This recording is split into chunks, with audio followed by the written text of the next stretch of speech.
You're fired! Hey, you losers and fat pigs. Welcome to Brain Dump, the clickbaitiest show on the internet, and as I've been led to believe, a pretty big deal. And I know a thing or two about big deals, okay? Because I am one. 2016, huh? It was a weird one, but I think I can summarize it pretty concisely with one sentence. Man says grab her by the pussy, semicolon, becomes president. Or is that two sentences? I don't know. Man, how did he do it? How did he do it? We all thought he was a big joke, but look at him now. Now he's laughing at us. In 2016, this guy Donald Trump made history by being the second president to be recorded saying the word pussy. Gotta have them ribs. And pussy too.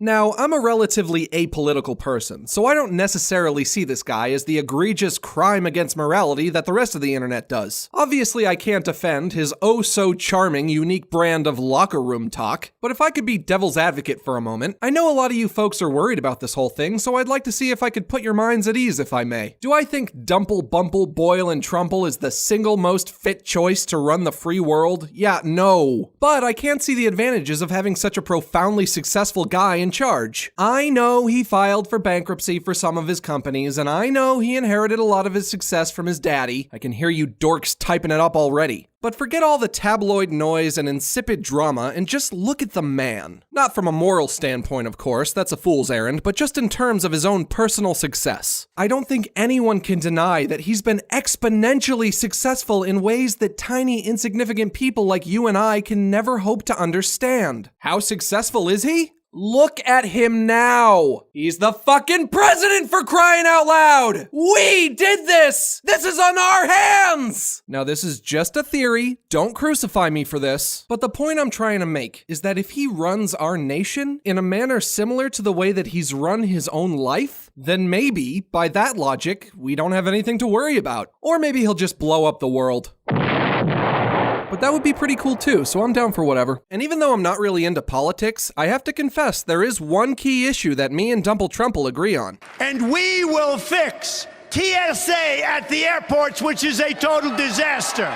If he sets the TSA straight, then any negative ramifications of his presidency will have been worth it. I am sick and tired of going through the dang wiener scan machine. How come everybody who works at the airport wants to look at my fucking wiener? Quit it. No. So what else happened this year? A monkey died and we all had to pretend like we cared. Don't get me wrong, I love aminals, but they die all the time. It's basically what they're best at. But I do wish that this monkey had never died, so I never would have had to hear about it. What else? There's clowns in the woods? That's fine. That's not weird. Yeah, don't worry about that. That's probably fine. Everything's fine. Why are you dressed as Donald Trump? Honestly? I don't know. I just like playing dress up, I guess. Your political opinions are different from mine. That means I don't have to respect you anymore.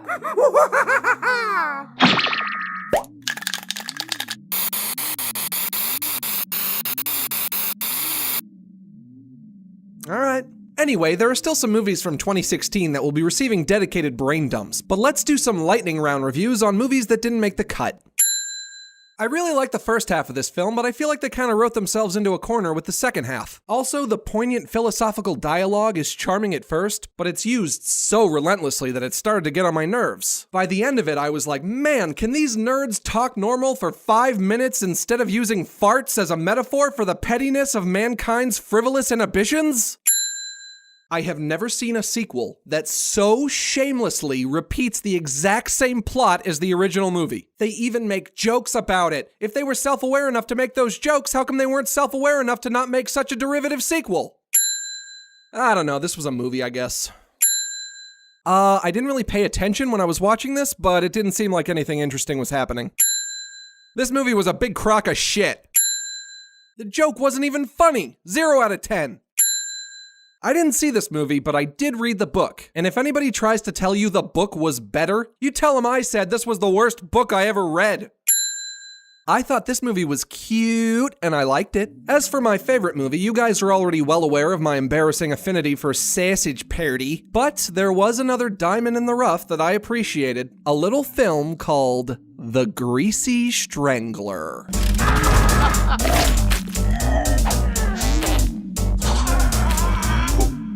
On your ass!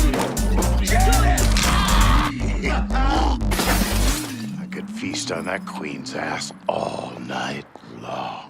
I love this movie. You're gonna hate it, but I loved it. It definitely pushes your boundaries in terms of what you are and aren't comfortable with looking at, so if that sounds like something you'd be into, then check it out. Also, it was produced by Elijah Wood. You know, that guy who did Dancey Dance Time on Yo Gabba Gabba? I think that's what he's best known for. And so, 2016 is pretty much donezo. Let's hope things fare better for us in... What number comes after 2016? I don't know. Burnbot? Well, we'll do the math later. In any case, I think I speak for all of us when I say, so long, 2016. Don't let the door hit you in the ass on the way out. Happy whatever, everybody. Any resolutions, goofball? I want to try to be more annoying. Well, you should have no problem. What about you, Burnbot? Ooh, I'm excited to see how you do with that. 2016 was also the year where I started my new show, Brain Dump. It's been a lot of fun, and I'd like to thank you all for watching so far. You might have heard that animation doesn't have a future on YouTube. The algorithm simply doesn't allow for it. And even though my show isn't completely animated, there's still a lot of unique animation that goes into each episode that I work hard on. I know, I just said hard on.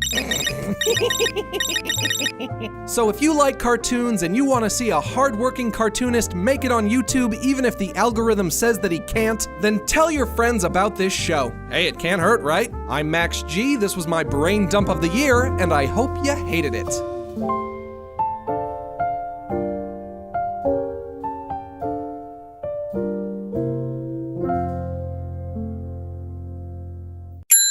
Fuck, shit, fuck, shit, fuck. Okay, Burnbot, I love the enthusiasm, but you still need to form complete sentences, sweetie.